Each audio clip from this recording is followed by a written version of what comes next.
What's up, guys? Real Bucs Talk back with another draft prospect breakdown. Today will be a running back, Kylin Hill out of Mississippi State. He had a monster year in his junior year, 1,300 yards in the SEC, 10 touchdowns. Last year cut short. Everyone knows 2020 was a weird mulligan year, but 23 catches in that little 3-game span, 237 yards. So he wanted to work on his hands. He's not the most speedy back, I'll say, 4.57, 4.51. Little 4.5 range. You're not going to see ETN or Najee Harris speed, but let's break them down. What do you see immediately from Kylin Hill plus? Yeah, like you said, he is not super explosive, but right here we're going to see a very capable receiver. Again, that's a nice catch, high point it, make a guy miss. So he's got some shiftiness to his game, and then he can, break away enough to get the touchdown here. So this was the 75-yard long reception last season, and just a really nice job of just controlling it, balance, making a guy miss, and then finishing for the touchdown. And you can see guys are gaining on him, so he doesn't have the elite breakaway speed, but good hands catch, and then he does have a little put his head down, bulldoze over you ability. He just doesn't have the greatest read and react. It's just more, once I get the ball, I'm going. But it's good to see power, ability to score at the goal line, things where little scat backs can't do this. We covered Demetric Felton. You wouldn't put him here in this situation. So Kylin Hill, he's got that to his name, shorter, stockier, bigger legs, kind of plows through people. I like that about his game. Something you can kind of bring in short yardage situations. And now, like I was saying, once he gets the ball, it's not really like a read. It's more I'm just going. I'm going to go as much as I can, pick up as many yards as I can, swat a bunch of hands away.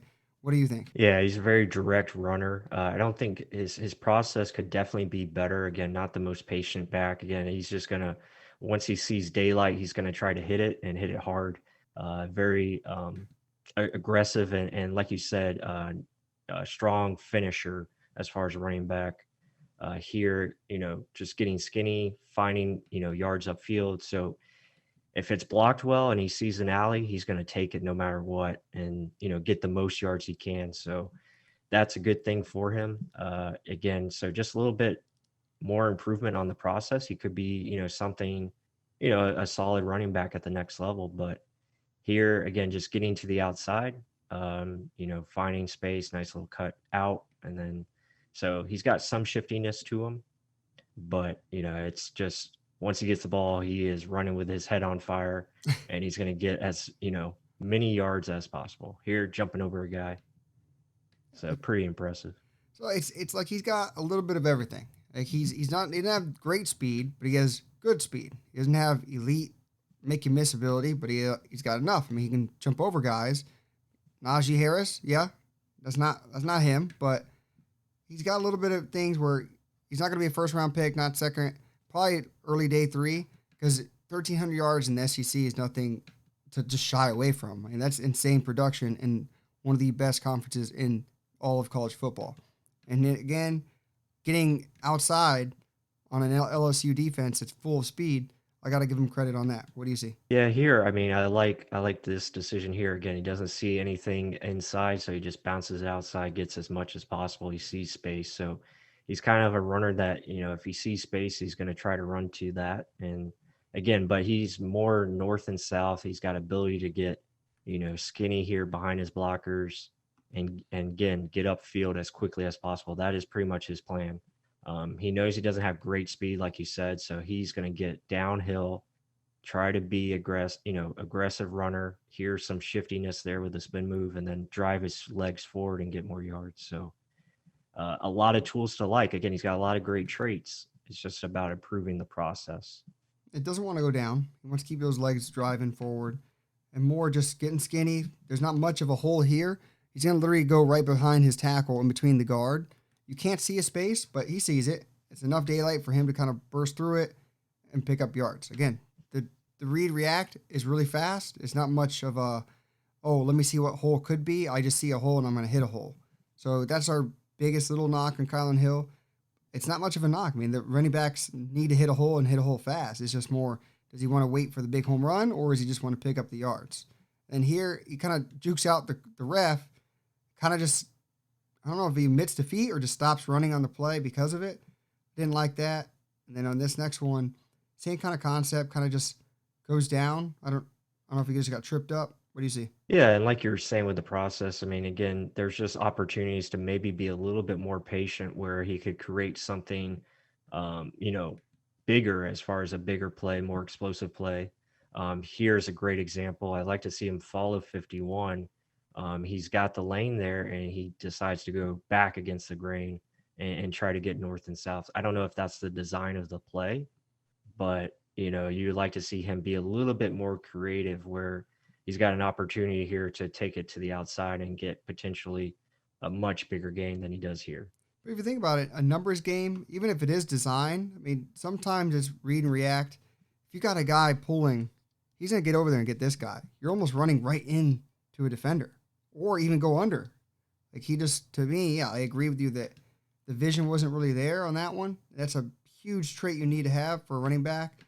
He doesn't like to lose yards, so he just kind of bulldozes forward. But yeah, is the vision truly there? Is it there to pick up those hidden yards that running backs need to get? What do you see here? Yeah, here again, and he's a little stiff in the hips.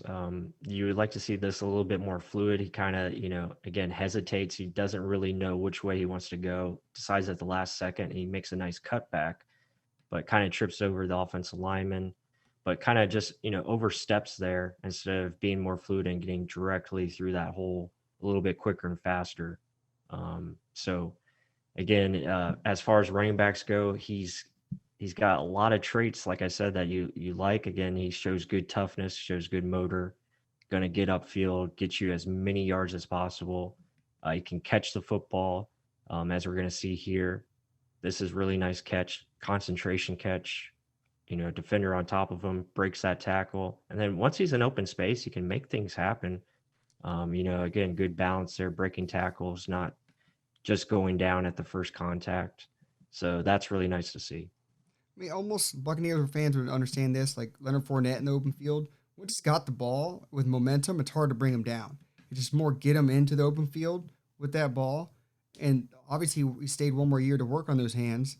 That's why he had that big year. But and also another big, I guess, component of a running back being able to block. You got to stay out there on third downs, protect your quarterback. What do you see here? Yeah, he's a willing pass protector, and he's just gonna do a good job of recognizing it. You see this consistently on tape where he's in the right position to get the blocks. So when you look at Kylin Hill as a prospect going into the next level, I think right now he's going to be a very good complementary piece to your backfield, a guy that could be a third down back, could play potentially special teams, and can contribute as far as a pass catcher and also as a change of pace type running back. So with that being said, I think he's a guy that you potentially draft. But guys, if you like the content, be sure to hit that like button down below. Hit our subscribe button. We appreciate all the subscribers. Leave your comments down below as far as what you think of Kylin Hill. And until the next one.